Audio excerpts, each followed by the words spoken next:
What's up, everybody? Welcome to Kinda Funny Games Daily for Friday, May 29th, 2020. I'm one of your hosts, Greg Miller, alongside Funhouse's own Alanah Pearce. Hi, what's up? Good morning. Nothing's up. What's up with you? How you doing? You know, just drinking our coffees. Do you want to Look at us, just two normal blokes here drinking hot. Cheers to you. Yeah, you're hovering above Earth. Is that what's happening here? Yeah, don't worry about it. It's not a big deal. Okay, not gonna I do worry this all about the time. it. Every yeah, Friday. of course. That's just every Friday. We're just randomly float around Earth. No big deal. I'm buddies with Elon Musk. Don't worry about it. Alanah, thank you so much for joining us and for doing Funhouse Week with us. Of course, it's been Kinda Funhaus Week. You can go to kindafunny.com/funhouse, see all the content we've made together. Go find out where you can find it. Have you had fun, Alanah? Hey, time. We should do it again, you know? I agree. All the time. All the time. We should just combine talk about video games more. Yeah, I know. That's what Adam was saying. I was like, oh, I guess that's right. Yeah, Funhouse does. You're so diverse that you're not always like us somehow anchored in games, talking about it every day. Pretty rarely, honestly. Yeah. Like when we do gameplays, like occasionally if it was Lawrence, I guess Adam too, we'd get caught up just talking about whatever game we're playing. But for the most part, Funhouse content is about being funny or talking about like personal stuff more so than it is talking about video games, except for occasionally the podcast. So I get that with Inside Gaming and writing the news and stuff like that, but don't usually get this much time just talking about video games. It's great. Do you miss it? Yeah, I do. Yeah. Love talking about games. But I mean, that's why I started my own gaming podcast, and I, still my YouTube channel, which is still always just been a personal thing, not something I've taken seriously professionally, is all about video games, even though it's supposed to be a personal channel. Like in theory, I should be making vlogs, but I'm like, but what if I just talk about games again? Exactly. What if I still just talk about the things I can't help it. Well, that's awesome. You're welcome back anytime. Whenever you get the hankering to talk about games, you come on back. Don't worry about it. Sure. COVID, not welcome. You? No, that makes sense. Yeah. Okay. Ladies and gentlemen, if you didn't know, there's no time to delay, to horse around, to do any of this stuff. The PlayStation 5 event has been revealed. We are going to talk about it because this is Kinda Funny Games Daily. Each and every weekday on a variety of platforms, we run you through the nerdy video game news you need to know about. If you like that, be part of the show, patreon.com/kindafunnygames, where you can get the show ad-free. You can be part of this show. You can get the show with the exclusive post-show. It's a humdinger of a good time. However, if you have no bucks to toss our way, it's no big deal. You can watch us record the show live on twitch.tv/Kinda Funny Games. If you're watching live, you have a special job. Go to kindafunny.com/you're wrong and tell us what we screw up as we screw it up so we can set the record straight. For everybody watching later on youtube.com/Kinda Funny Games, roosterteeth.com, and listening on podcast services around the globe each and every weekday. Housekeeping for you. Guess what, Alanah?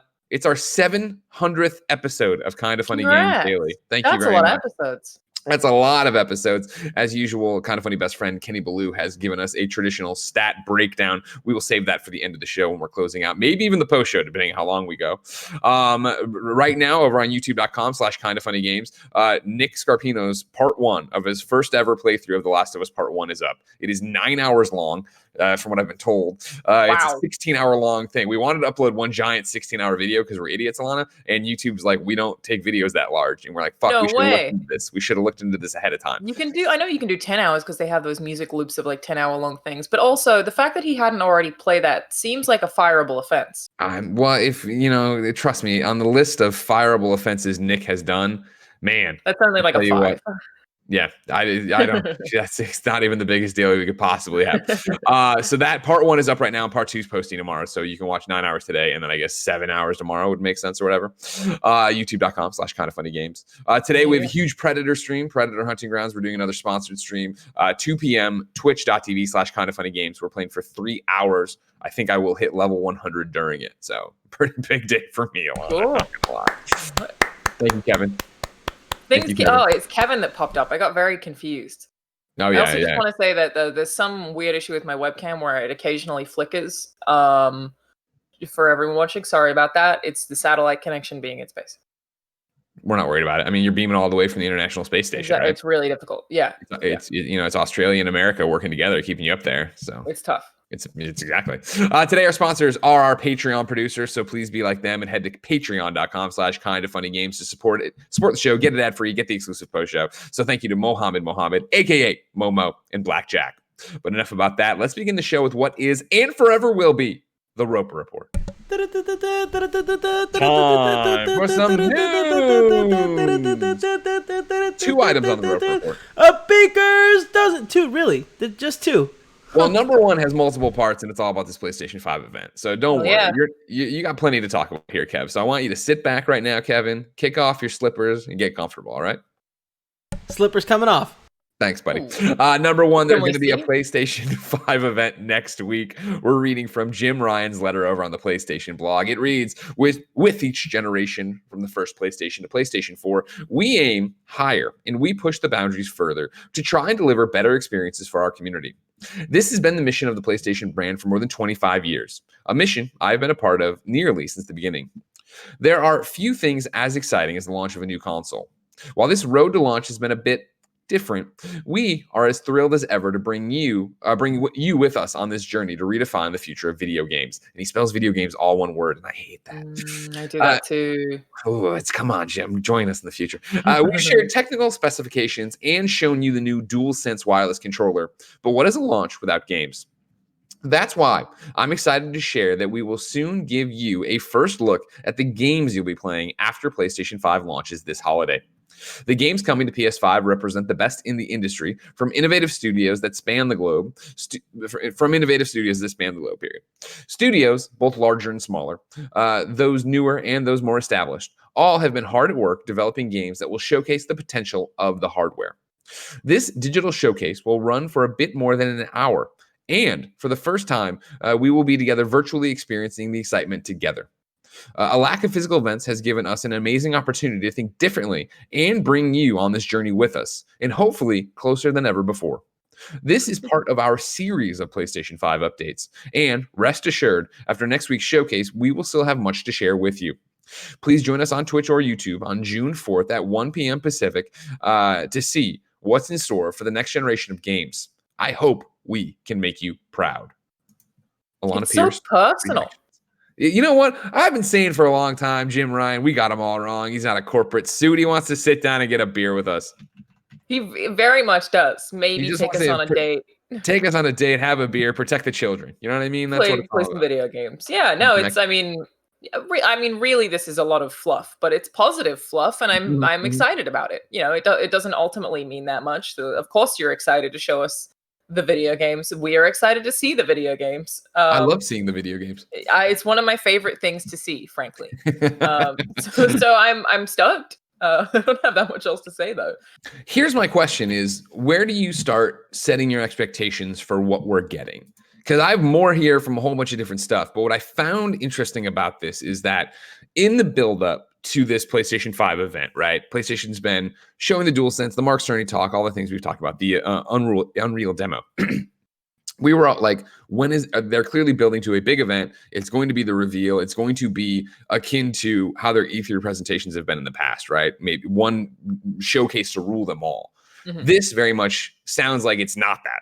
This is very much talking about the games. We're going to talk to you about all these different games, right? This is part of a series of our PlayStation 5 updates. What is the launch without games? Over on Games Industry Biz, they have a quote from Jim Ryan over here that, quote, "It's time to give fans something that can only be enjoyed on the PlayStation 5.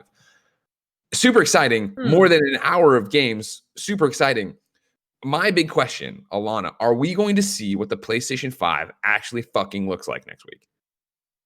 While you're right that I actually did expect this to be more of a PlayStation 5 hardware-specific event than a games event, it does, like you said, sound like it's more about games. The mention of things that you can only play on PS5 indicates exclusives, obviously. All of that is still exciting to me. But no, that does make it sound like it's not an event focused on that hardware.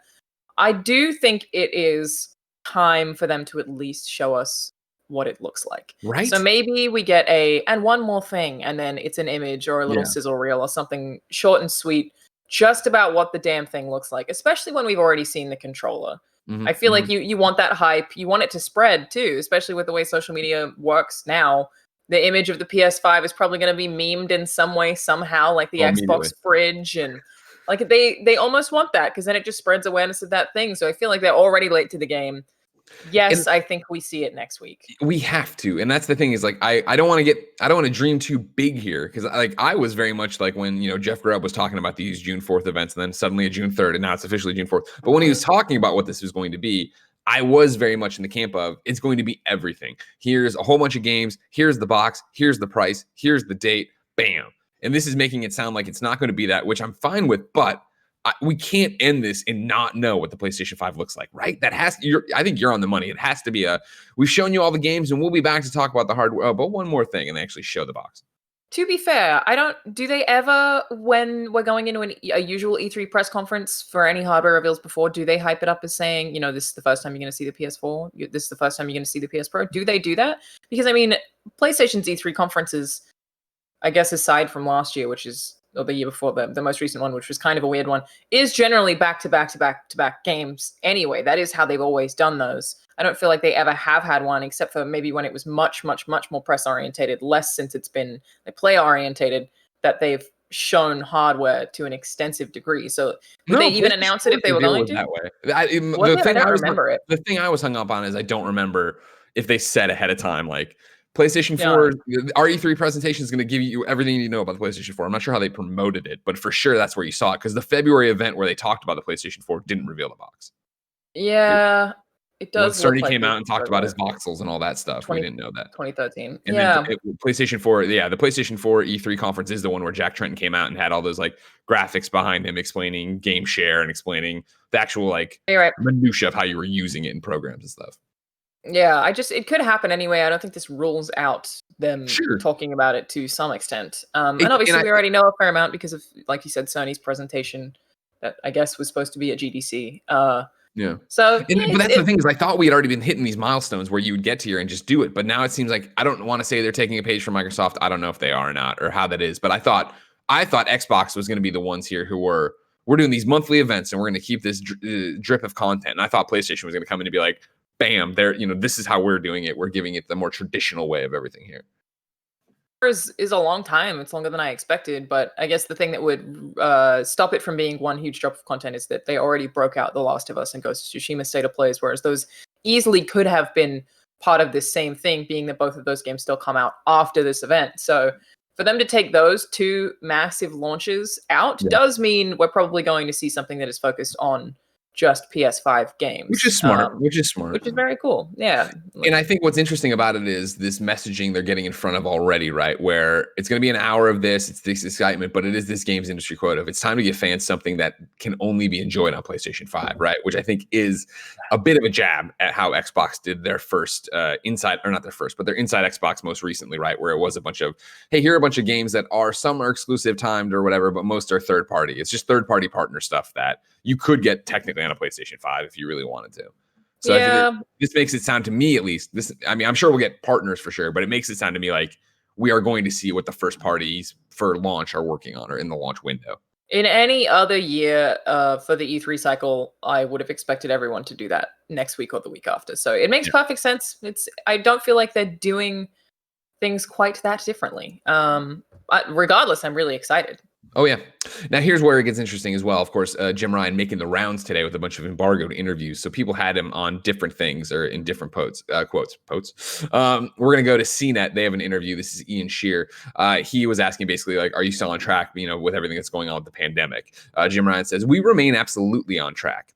We're going to launch this holiday. We will have a global launch and where we're greatly looking forward to it. And we very much want the gaming world to look forward to it too. I was like going from reading the polished PR, everybody's gone through it and taken everything out, letter he did on the blog, and then reading how somebody actually talks. But it was like 15 ands. He's like, and, hold on, and. Someone in chat just had to go at me because I said orientated twice. I'm just like, humans don't speak quite the way they type. I wish we did. That'd be better. I'm so eloquent. Some of us do. Oh, that's accurate, Kevin. That's accurate. Though neither Sony nor Microsoft have revealed what they'll charge for their respective devices, Ryan said Sony wants to make sure people feel it's fair. Quote, we'll try to get the price right and value proposition right, he said. Ryan added that Sony's struggled to meet initial demand for previous PlayStation devices when they've launched. That may happen this time too, he said, but it won't be meaningfully worse because of the coronavirus. Quote, right now, we're not seeing anything saying to us that there's going to be problems with quantities or we won't be able to launch the way we want, he said. I followed this up with a little thing. Matt Purslow had seen this over on BBC Radio 1. Talking to BBC Radio 1 Newsbeat, Ryan would not confirm a price, but he did state that the pandemic had not changed PlayStation's pricing plans. He also believes COVID-19 will not impact distribution of the console. Quote, it's obviously introducing a new level of complexity any business would prefer not to have to deal with, he said. But we're feeling really good about the supply chain. We are going to launch this year and will be global. While he notes that the hardware engineers have been unable to get to China to complete their work on finalizing prototypes, Ryan states that, quote, everybody just rolled their sleeves up and got on with it. Now, here's a question. Sorry, go ahead.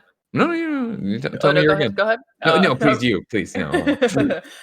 This is all stuff that I'm like, cool, but is all still ultimately fluff to me. Glad to hear it's on track. I was more worried about the PS5 than I was about Xbox when it comes to launching on time, because I know that Sony has historically worked more closely with Chinese manufacturers when it comes to both hardware and software in terms of development.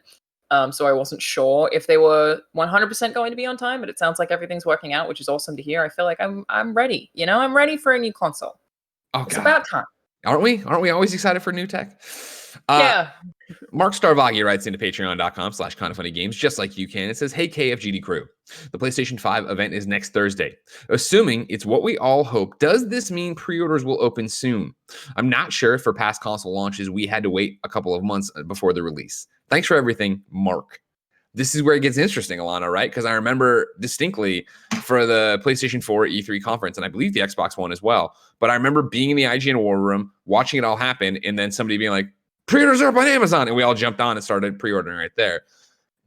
If they don't, like, what's so fascinating about this is I feel like they're doing a great job of saying, hey, look what's going on, everybody. We're just saying games. It's going to be a games thing. You can't get mad at us and say we overpromised. We told you it was just going to be games.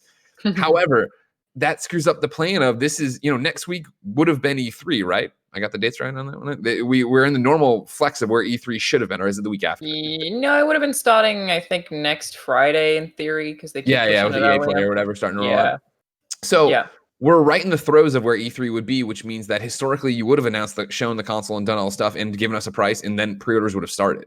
So if it is what we're talking about, and it is just, hey, here are a bunch of games, and then at the very end they go, hey, and this is what it looks like. Are pre-orders open then, like for an unnamed price? Do they announce the price? I don't know. I don't know what's going to happen. I know, because I think they don't even really know. Like, I'm sure they do now, but up until this very point, I don't feel like they even really knew what they were going to do. Pre-orders are also a tricky one because so many GameStops is still closed. So, I spoke to a few people in different countries who weren't able to pick up games that they pre-ordered or cancel their pre-orders for games like Final Fantasy VII, just because those stores are completely closed and nobody is actually working there right now. So pre-orders are not the way they would usually function right now. Like, I know that the US has a habit of pre-ordering things on Amazon, but a lot of other countries still try to do that retail as much as they can. Amazon in Australia was virtually unusable because it was so expensive until very, very, very recently, where they opened up a branch in Melbourne. So, like, online pre-orders make everything very, very complicated. Do we get a price? Look, again, it's about time, but in my head, I have it that PlayStation always likes to wait until Xbox has released their price. I just, I really don't know. It feels like the perfect time to do that. It feels like the perfect time to drop here's what it looks like. You've seen all these games. Here's how much it is to pre-order. I would like them to do that. Are they going to? I have absolutely no idea. Speaking of what we're going to see, Malcontent Ronin writes into patreon.com/kindafunnygames and says, hey, Greg and Alanah, loving the crossover content. For a while, we've been hearing about a supposed PS5 reveal in the first week of June. Glad to see they didn't wait until the day before to announce it. Now that it's coming, though, how odd is it to consider that the promo image is just the controller? Nothing about that image or the announcement itself, described as an hour of games, suggests the console itself will be shown. Do you think this event will parallel the PlayStation 4 reveal, which was great, but widely criticized for, not revealing the box? God, I hope not. Thanks.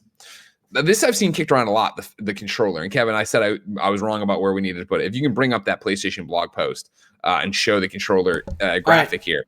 the thing that's been making the rounds, of course, is that, the PlayStation Twitter and then PlayStation blog have this graphic up announcing the June 4th event. They're using the DualSense as the promo art. And on top of that, the DualSense they're using is all black. And so I've seen this concern, question, whatever, of, do you think this means that the DualSense, they took feedback in and it will actually be all black? Because obviously the one they showed was a, what do you call it? Not monochrome, but it's dual colors of white and black. I forget what you call that. I'm too stupid to remember that. But it was a different look of the controller. I guess. Dual tone? Two-tone? I don't know. Two-tone. That makes sense. Yeah. I've heard that. Jimmy two-tone. But yeah, like, does this mean they're changing that? Or what does it all shake down to? I think I don't want to read too much into the controller, because I do think that all black controller looks better than the two-tone they revealed. Agreed. Not that I'm horribly against it there. Kevin's got it up now. But it is this idea that, like, people have been like, why are they showing the controller or whatever? It's like, well, what else are you going to show? Oh, look at Alanah modeling it. Yeah, I realized this in the green screen. And here it is, the PS5 controller. Wow, what do we do? I think that part of this is that they want. I could be fully off, but just studying marketing, I try to think about this stuff as much as I can. I feel like part of it is that PlayStation has done a very good job of making their controllers all extremely recognizable and synonymous with the actual consoles themselves and the games themselves. You see GIFs of the evolution of PlayStation's controllers. You don't see that with Xbox. You don't even really see that necessarily as much with Nintendo, even though theirs have changed a lot more. It's just like the PS4 controller, or the PlayStation controllers in general are really iconic.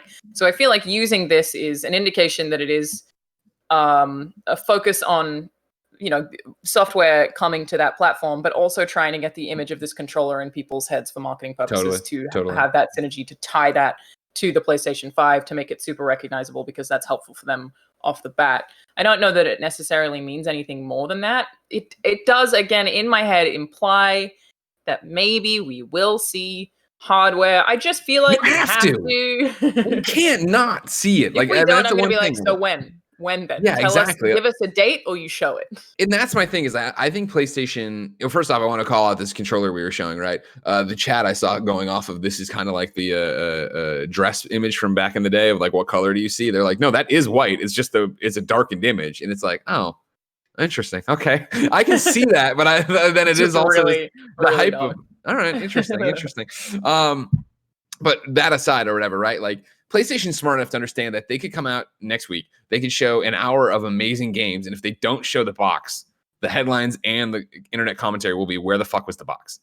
You know what I mean? Like, no matter what games you show, and how hopefully Horizon Zero Dawn 2 or whatever the hell it's called, and all these amazing things, it would still end. And we're going to be like, unless they end it and they're like, we hope you enjoyed this. I know everybody wants to see the box. We're going to do the box and the reveal event in July, and they give you a date for that. Then it would still be like, it fucking sucks. But I know something. Greg Miller, do you think that matters to them? If they choose not to show the box, sure, we'll all be confused. And again, having studied marketing and knowing how manipulative it is, they want people to have that image in their heads for as long as possible when it comes into the actual launch window. But aside from that one point, do you think it really matters to PlayStation or to Sony themselves if everyone is confused about them not showing hardware? Do they care? Do they have reason to care? I think they have reason, because I just don't.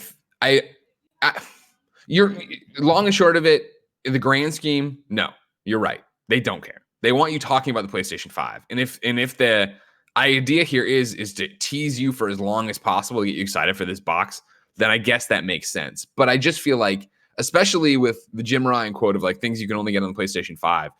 Coming off of that, sounds like you want to learn, or at least capitalize on the mistakes of Microsoft, right? And so if that's what you want to do, and you want to roll out that way, I would think you just don't want to step on that rake. That's, it's an unforced error, as you say. Like, if all you have to do is show, because I think if you just show the box at the end, like we're talking about, one hero 360 spin of it or whatever, that's enough. Because I don't think the headlines wouldn't be, what's the price? When's the date? Yada, yada. It would be like, PlayStation 5 blowout, amazing games, and we see what the console looks like. I think if you don't show it, then all the games are overshadowed, and it gets domino effect that out. There could be a highlight game that they really want to show off. Bloodborne 2, please, Bloodborne 2. Oh my God, which seems really unlikely, because I know they're working on something else, but I would really like that. and that they don't want those things competing, especially in an era or a year where we're not having E3. They have the opportunity to split these events up into multiple things and decide what takes the headline. So it's entirely possible that they do want the games to overshadow everything else. And I mean, they're in a good position where exclusives are concerned because Xbox hasn't done it. There isn't anything on the Xbox Series X that I particularly care about playing right now. I'm like, sure, I will get it in large part because it's my job and because I like having all the hardware. Because video games are great. But if PlayStation comes out next week with major titles that people are going to be really excited about, they're already in a better position.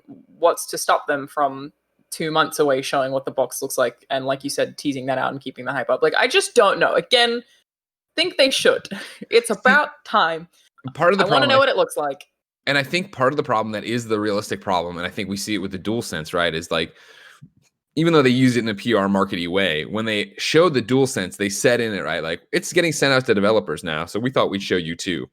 That wasn't them throwing us a bone. That was, we know someone's going to leak it. We know someone's going to take it somewhere and take a photo and upload it to Reddit or whatever. So let's get ahead of it. I still think they have that ticking time bomb with the console, where I think back to, the PS3 Slim that leaked out, somebody took it out, somebody took the prototype out of the factory and whatever, took a photo of it like a bazaar. Like, that could happen with PS5 as well. So I think the closer you get to it, the more and more you have to show this at some point. And I just, when you have all eyes on this thing, I would do it now.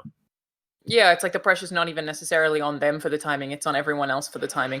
Which, related, seems like a year where we maybe won't have Amazon and Walmart leak every video game ever.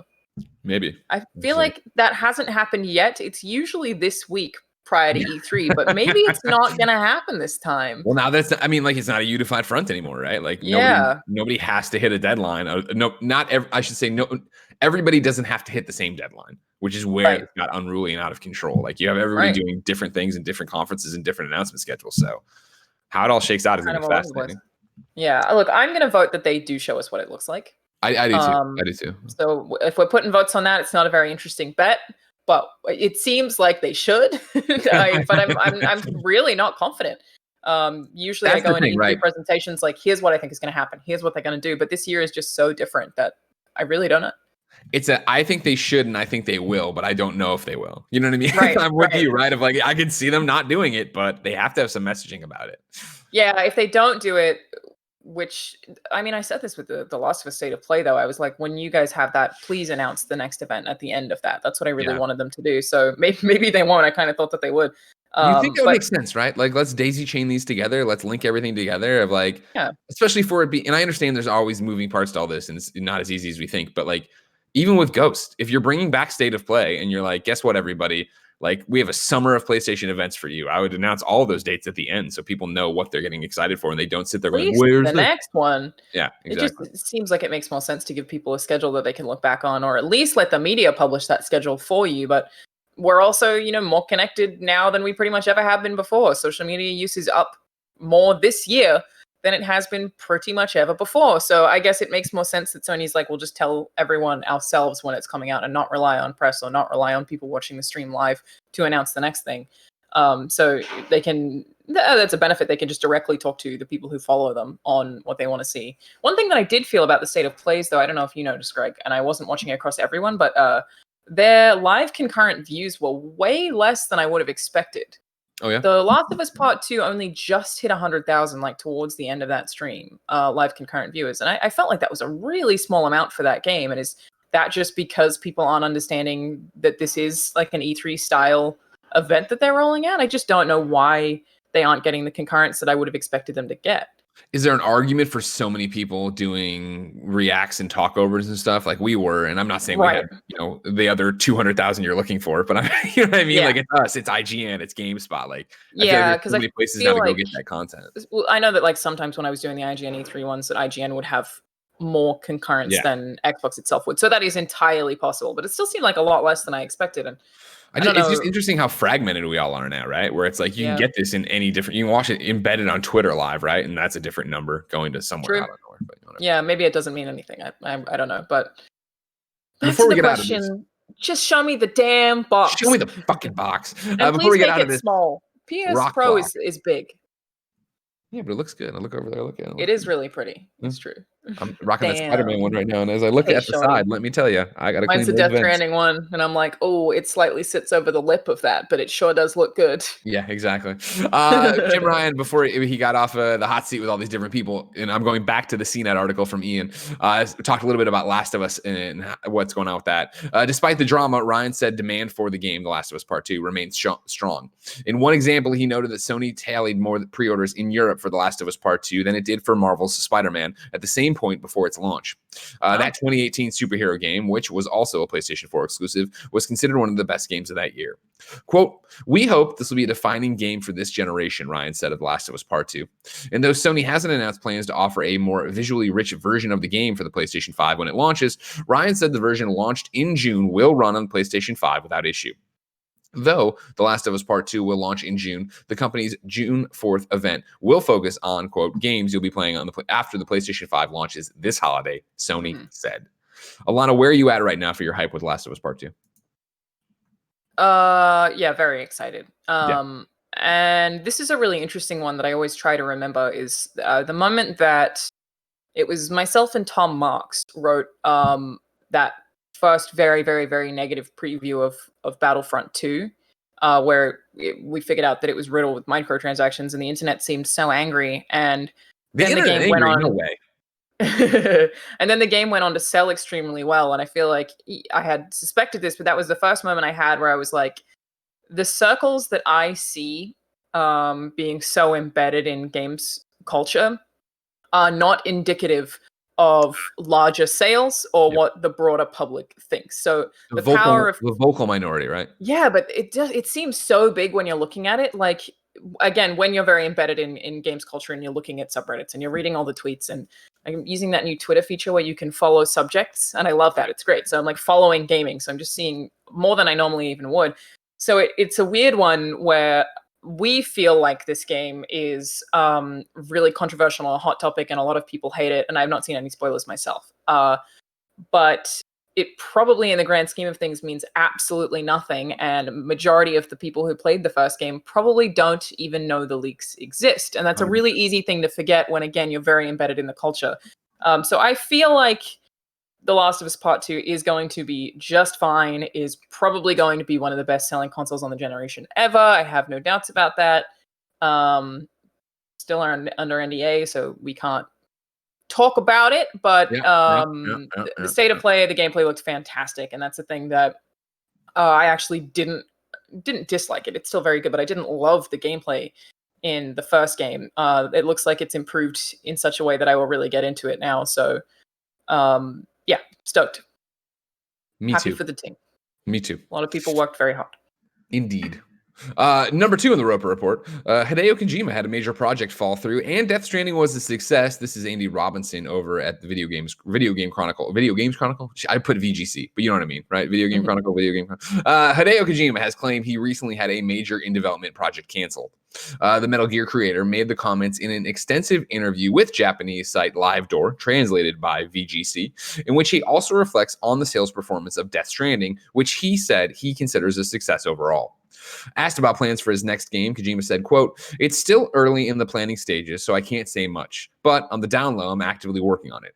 Recently, a major project of mine got canceled, so I'm pretty pissed. But that's the games industry for you." Asked about Death Stranding sales, the Japanese designer said there was no need to worry about funding for Kojima Productions' next project. Quote, "We've absolutely crossed the line we needed to cross to be in the black, including recovering development costs. So I call it a successful result," he said. "We still have the PC release coming up, and we've secured enough to begin preparing for our next project. So there's no need to worry."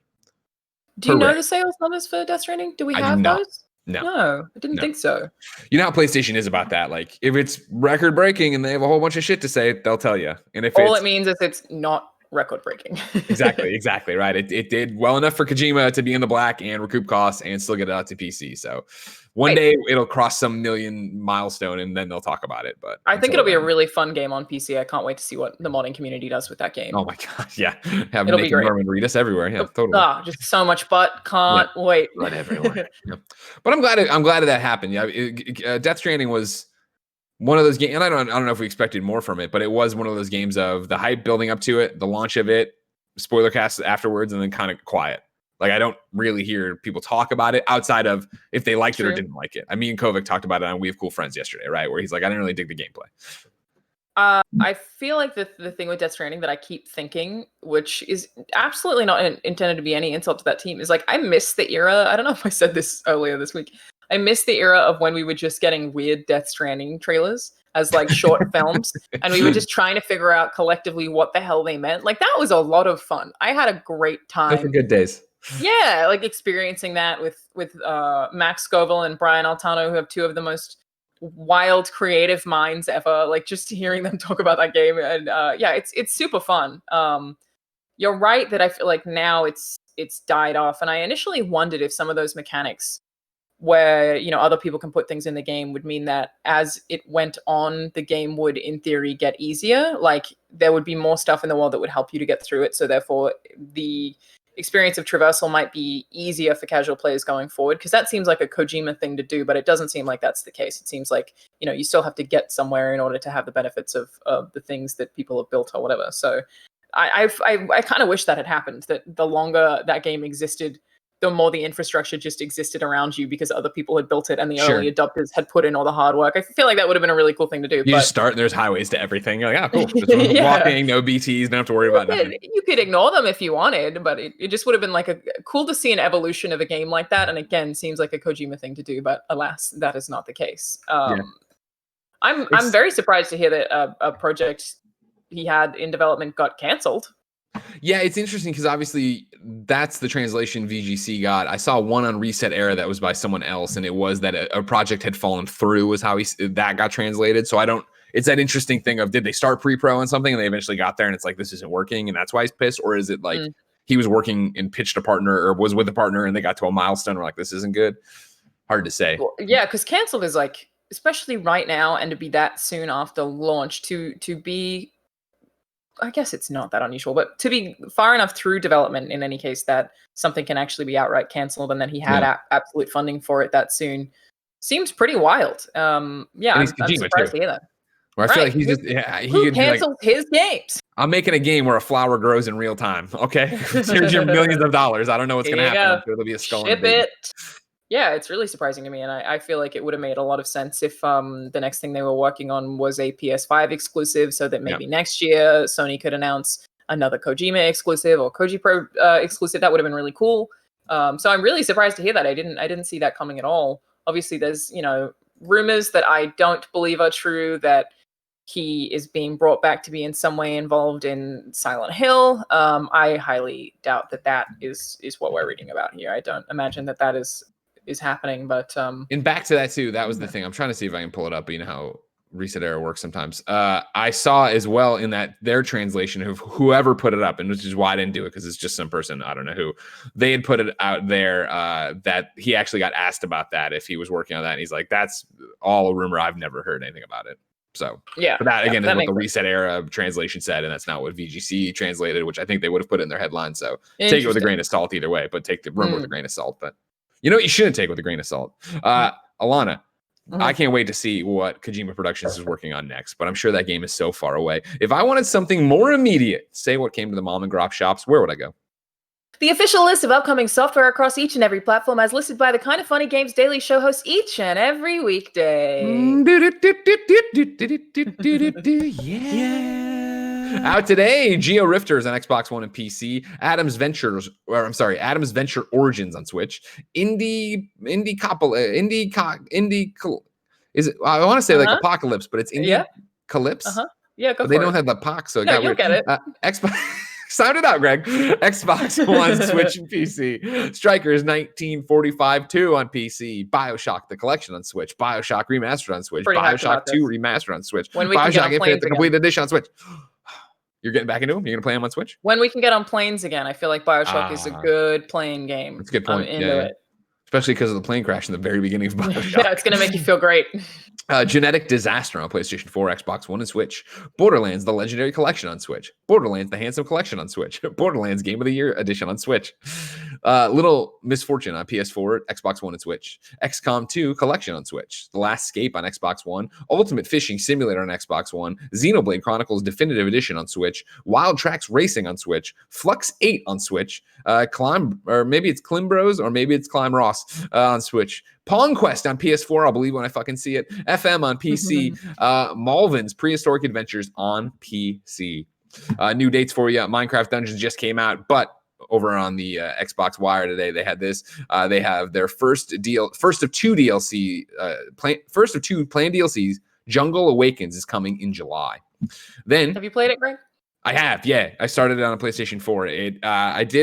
I'd say I'm only probably maybe an hour, 15 hour and a half into it or whatever. And it was that thing of, we talked about it on Gamescast, which I think might be live now, but maybe it's live tomorrow or something.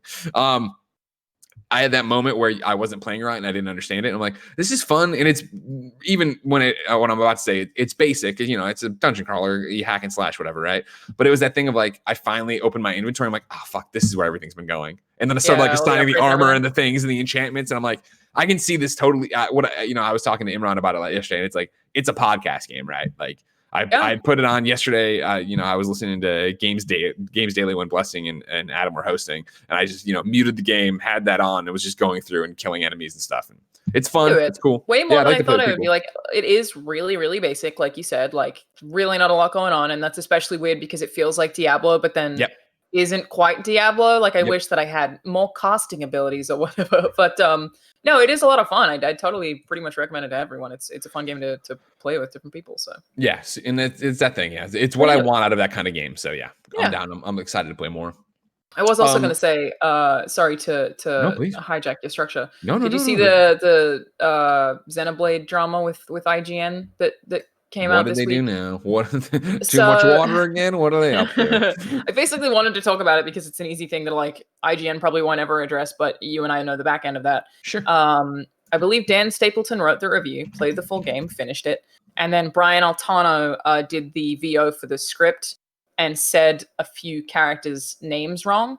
So the internet took that to mean that the person who was reviewing the game didn't know the characters' names, because I think he said Duncan instead of Dunman and a bunch of shit like that. Sorry for swearing. Oh, I never know if I'm allowed. Great. So the internet assumed that it meant that they were lying about having finished the game. The way that's structured at IGN, like, I feel like Dan absolutely should have screened that final video and fact checked Brian on having pronounced names wrong. But it just is really separated. Like, I don't even know if the internet wants to hear Dan Stapleton, whom I love, be the VO for a review. I don't know. Like, Brian Altano is automatically going to do that in a much more animated way than Dan Stapleton, reviews editor at IGN.com. So I kind of wanted to bring that up as a way that, like, that's been a thing that I think people are coming after Brian for, and a little bit Dan too. It's a mistake that they absolutely shouldn't have made. It's something that you should have just screened the video and checked it. But it is also done very, very separately with intent to serve the audience as a person who has more experience doing VO, which obviously Brian Altano does. So I kind of just wanted to bring that up because I feel like this is a good place to do it. And I'm glad you did. We both work there. You understand how that stuff works. Oh my God. It's also, when you're making so much content, and I know right now that all of my friends there are like bleeding over their Summer of Gaming thing. I keep forgetting which one is Keely's and which one is theirs. I know. Summer of Gaming, whatever. They're all like very, the very, IGN very E3 thing is just what I call it. Yeah, the IGN E3 thing. They're all like bleeding for that right now and all seem quite stressed trying to put all that together. So it's just sometimes stuff like this slips through the cracks. And it's the same problem of IGN Summer of Gaming. There you go. No, it's not limited to big people or anybody, while we've been live, there's been this discussion on Slack about the Last of Us Nick video. Because I guess 2.5 hours in, one of the clips goes back to, it's like we had to break it up in clips or whatever and then put it into one giant thing. One of the clips replays like the first clip of the thing. So you're like 2.5 hours in, you get hour one again. I did that with a podcast recently. And it's the thing of Tim's talking about, he's looking at the timeline, everything is in order, no idea why this happened, right? And so it's like, this is what you're talking about, of like, if we were all in the office, it would have been very easy for me to go to Cool Greg's desk and screen through it and go chapter by chapter and see if it all made out sense, right? Broken up, you can't do that. when I'm looking through a giant video, how are you figuring out where the breaks are? Would you even know, kind of thing? Sounds like it's just a Premiere thing of grabbing the wrong thing, right? So it's private and it's down, and that's easy because we're small and nobody gives a shit. It's it's you, the Kind of Funny best friends. You're cool. We could have left it up and nobody would have been that mad about it. But for IGN, like, right, exactly what you're talking about, of you're spinning so many plates, like we all are in all of our jobs, but to now be broken up, to have Dan listen to the review ahead of time from over there and hear that Brian did this one thing wrong, right? Like, that's impossible. And not impossible, but it's hard. It's improbable, right? With your daily workload. Yeah. It's just not as easy as people think. And I've told this story before, but I'll truncate it here.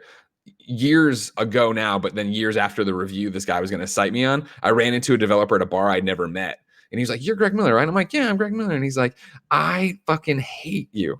And he said it in a fun way, like he wasn't really hating me, but it was that I'd reviewed one of his games and given it a bad score and kind of fucked up the studio. And he was like, it was like a jovial call out, but it was a call out. And we had a conversation about it. And one of his, like, for years, he'd been grinding this axe along with all his friends about why they hated me. He's like, "And we watched your video review and you were like swinging into walls. You didn't know what the fuck you were doing." And I was like, "Well, I didn't capture the footage. Like, that's not how it works." Yeah, that was probably Mike Pereira in a capture bay doing it all himself for the first time on my save. Yeah. Like, he doesn't know what's going on. There's a lot under the hood at IGN and a lot of moving parts and a lot of pieces. And I always have sympathy for if they make mistakes like that. But at the same time, I'm always like, guys, it's so simple. Why do you keep doing this? Like, I was there when the Steven Suptic thing happened, where I believe it was Rory made a vlog that was in the same style.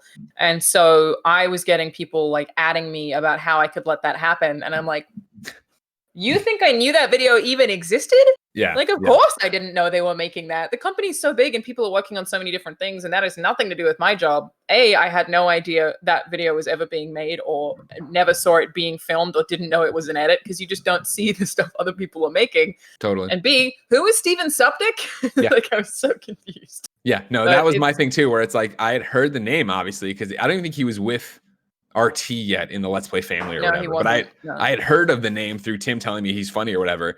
And then I saw it happen. I'm like, "Oh, look, IGN's talking. Oh, fuck, this isn't good." And then I had to go watch stuff, and I'm like, "Oh, I see it, I guess." Yeah.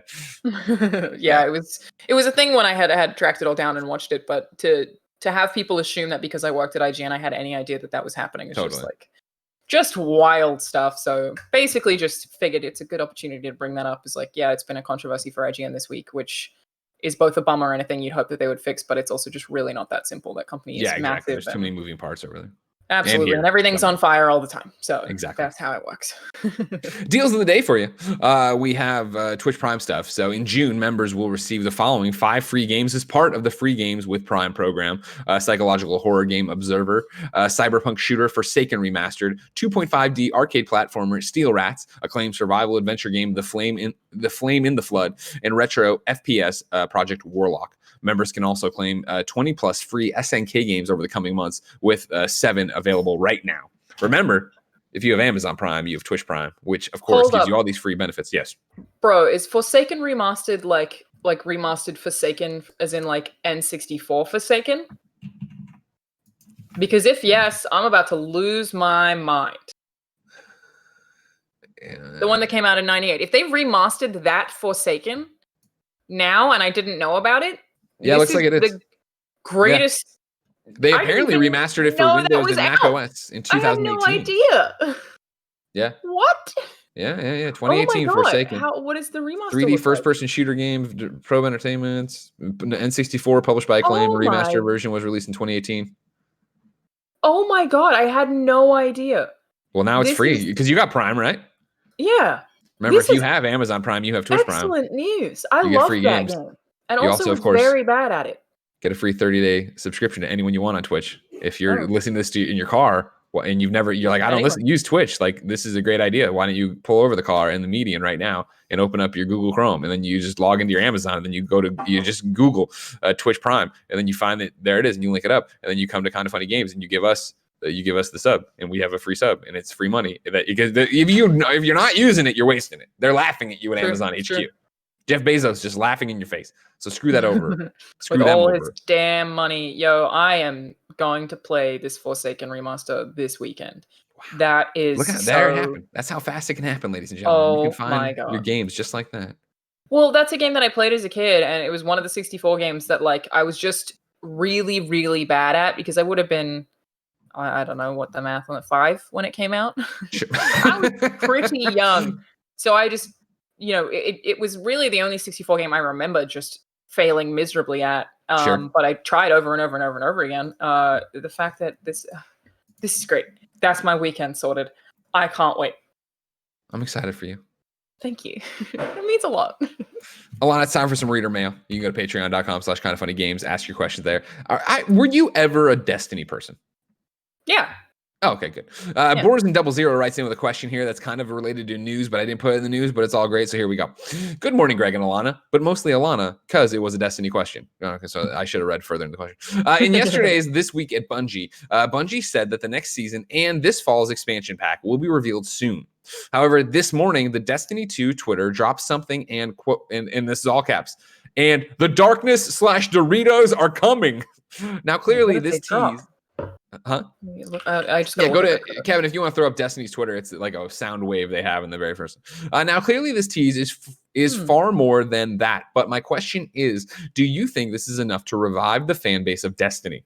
Between sunsetting guns, making the story of the game move at a snail's pace these past few seasons, and other complaints, fans are throwing a bit of a fit, and complaints seem to outnumber the praises lately. However, the next expansion seems to be bringing a large chunk of the story to a conclusion based on the teasers and signposting. Do you guys think this could win the hardcore back and maybe even get new people involved? Or is this just going to be like every big Destiny expansion release, get a ton of new players in and then have a ton of people fall off later in the latter half of the year? Thanks for everything, Greg, and our lore queen, Alanah. I wrote a lore explainer for Kotaku about Thank you. the Lost DLC. I'm super into Destiny lore in general. I love it. Look, for all my friends who play Destiny, myself included, the reason that Destiny gets so much hate is because we love it. It's a thing that it's because you're extremely passionate about the thing that you're playing, and your experiences with it and the things that you really like about it. You get a lot angrier when things aren't going the way that you planned. And I do feel like they make a lot of really strange choices that I don't understand. They take away things that they know people like. It's very confusing, but it also feels like a game, again, that people have sunk a lot of time into over the years from the start of Destiny 1. That no matter what they do now, people are very attached to a lot of the stuff that's happening and are going to be mad. I actually do think, yes, this will win the hardcore back for a period of time. Like my Destiny squad, who I always play Destiny with, are currently not playing. They are instead playing Sea of Thieves, which I'm having a great time with. Interesting. But I do think it'll win the hardcore back, but I think this person is exactly right. It will get new people involved as well. But it will at the same time be like every big Destiny expansion release, get a ton of new players and then have them fall off. I do think that will happen. It just isn't enough to sustain people playing Destiny nonstop for a long time. But I don't think what happened. It was weird green screen things going on there. We see Kevin's preview, so that's not necessarily live. Sometimes it is live. I don't know. It was totally live. Okay. It doesn't matter. Sorry about that. Oh, you're fine. I don't care. Make any mistake you like, fam. You have a good time. So I think this person is entirely on point and frankly didn't need to ask me this question. But I do want to iterate again. When it seems like there's more negativity than positivity with Destiny, I really think it's because people are so passionate, not because they actually hate Destiny. They're so involved in Destiny that they get mad. You're the most critical of the things you love. That's the way it works. Every time I talk to Andrea or Andrea's on a show and talks about Destiny, it's that, right? Where she loves Destiny and plays it nonstop, but then she has these cutting criticisms and wants whatever it is. I'm not gonna speak for her because I haven't talked to her about it in a while. But apparently, what Boards is talking about, I didn't even realize there was this thing that, or what you're talking about, Alanah, of hardcore communities kind of drifting off a bit on it. It's cyclical, so it's like pretty much every time there's no new content drop, they seem to disappear. I do feel like it's worse right now, but it also I don't imagine matters to Bungie that much.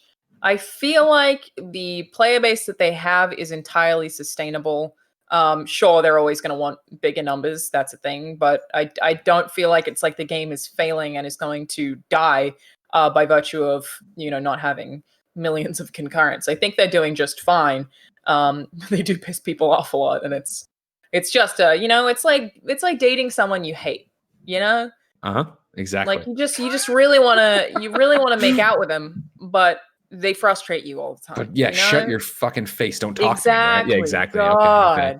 It's the ball and chain or whatever. Alanah, it's time to squat up. Okay. This is where one of you writes in to patreon.com/kindafunnygames. Give me your name, username, platform of choice, and why you need help in a video game. I read it here. The best friends come and find you, and everybody plays games together. Today, Lucas needs help on PlayStation 4. Lucas's PSN name is Universe616Luke. All one word. Universe616Luke. Why does Lucas need help? He says, just want help to do Dark Zone stuff in Division 2 to get the platinum, my 10th platinum trophy. So, basically, I've done this, ladies and gentlemen. If you want to walk into the Dark Zone with Lucas, ungroup and let him you shoot him, and then he shoots you dead. You do that a bunch of times. There you go. Help Lucas out. Universe616Luke just wants help in the Dark Zone in Division 2. He gets that. I hope he gets that platinum. He will. Oh my gosh. Good luck, man. Good luck.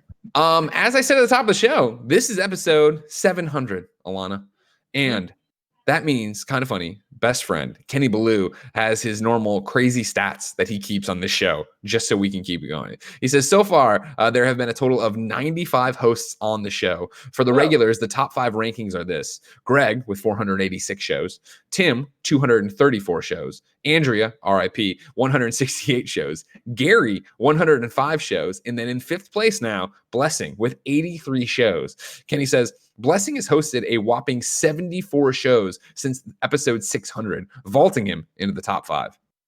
Very proud of you, Blessing. Great. Yeah. Right? I like him a lot. He did a great job when I was with him earlier in the week. Very good. Good, thank you. Whoa, what the hell? Kevin, why'd you multiply, Kevin? I'm clapping for Blessing. No, He's I know some that. kind of human centipede It's this situation. weird Well, kaleidoscope. it's a little Kevin. crowd. I couldn't do this while looking, so they're stacked on each other. But That's Hey, awesome. He deserves it. All right. For the guest, the number 1 guest host is Snowbike Mike. He's in the lead with 5 hosting appearances, so congratulations to Snowbike.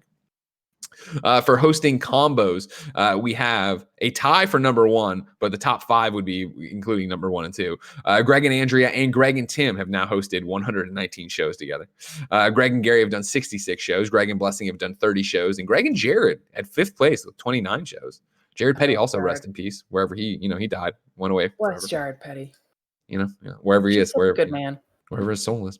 The show has been run by one of the hosts who reads the Roper Report segment, transitions, etc. The rankings for this being in the lead chair are number 1, Greg with 477 shows. That's up 44 since episode 600. Tim with 64 shows, up 1 since episode 600. Slacking, dude. Come on. I know, right? And then in 3rd place, Blessing with 59 shows, up 54 since episode 600. Oh, so wow. Blessing coming on strong. This rookie, this young buck coming out of the blue. And then I want to there's more in here, of course, the odds and ends, which I think are really interesting. I'm going to save those for the post show, patreon.com/kindafunnygames. You can also get them. Kenny always goes and posts them on the Kinda Funny subreddit, so check there. But before we go, this one, for some advanced metrics, the rankings for percentage of shows run to shows hosted for KF and employees, top 3 is this. Number 1, Greg, 98.1%. I'm down 1.2% since episode 600. Blessing, 71.1%, up 15.5% since episode 600. And then out of the blue, number 3, Fran at 39.6%, down 1.7% since episode 600. Fran Mirabella III.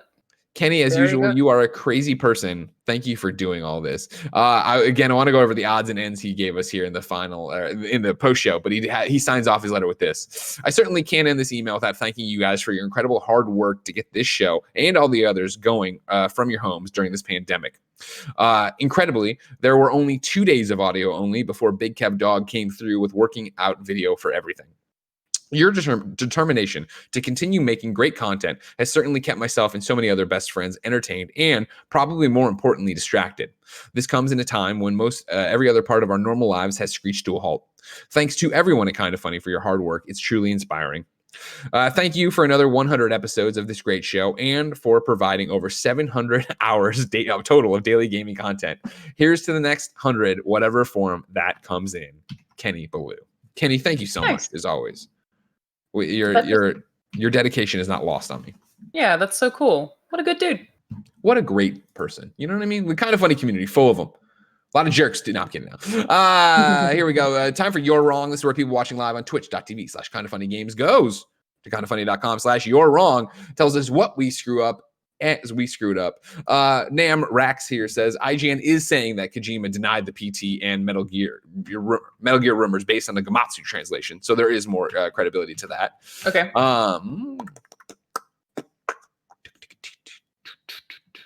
Nanobiologist has a Eurogamer article here and says, it's not you're wrong, but it's misnews. It's a quote. New PlayStation 4 games must also run on PlayStation 5 from July, Sony tells devs. Sony has told PlayStation 4 game developers that any new titles submitted for certification must be compatible with the PlayStation 5 beginning the 13th of July. Interesting. Good to know. And then Ryan T from Tennessee. It sounds like he's insulting he's insulting Fran, so I'm gonna let it go. Greg and Alana. Should always insult Fran. You're allowed. Exactly. Should we call that nerd Fran Mirabella the underscore to get his hype on Destiny 2 teaser drop too? I know he's probably asleep or playing Excel and TurboTax on his PC, but I think a call would round out the show. I hate to break it to you. I have already. Let me check. I texted Fran this morning about seeing if he can get on Games Daily next week. No response yet. So Fran is very much asleep from his streaming being crazy all night long, I'm sure. But streaming on Twitter. He's making waves out there. He's the only person who does that. You open up Twitter and there it is all the time at the top. Let's run through next week's host for you since it is a Friday. Play some games tonight. Monday, it's going to be Blessing and Tim. Tuesday, it's going to be Blessing and Imran. Wednesday, it's going to be me and Gary Witta. I'll believe it when I see it. Thursday, Blessing and hopefully Fran if he answers my text. Friday, myself and Blessing to round out your week. Alanah, thank you once again for being part of Kinda Funhaus Week. This has been fantastic. It has been really fun. I believe our feud video just went up. Of the little game show that James and Elise made just went up on the Funhaus channel. So if anyone watching wants to check that out, it was really fun. I had a fun time doing that one. So awesome. Yeah, it's all been great. Well, a lot of fun content.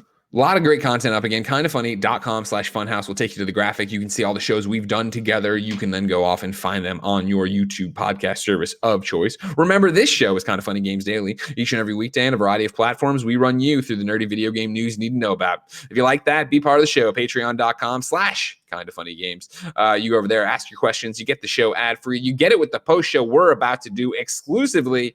And you just have a good time supporting us as we try to support you in your day-to-day. Alanah, where should people keep up with you? I'm at Charizard on everything, which is my name in the middle of Charizard. Good SEO. Debatable. Ladies and gentlemen, we got a post show to do. But until next time, it's been our pleasure to serve you.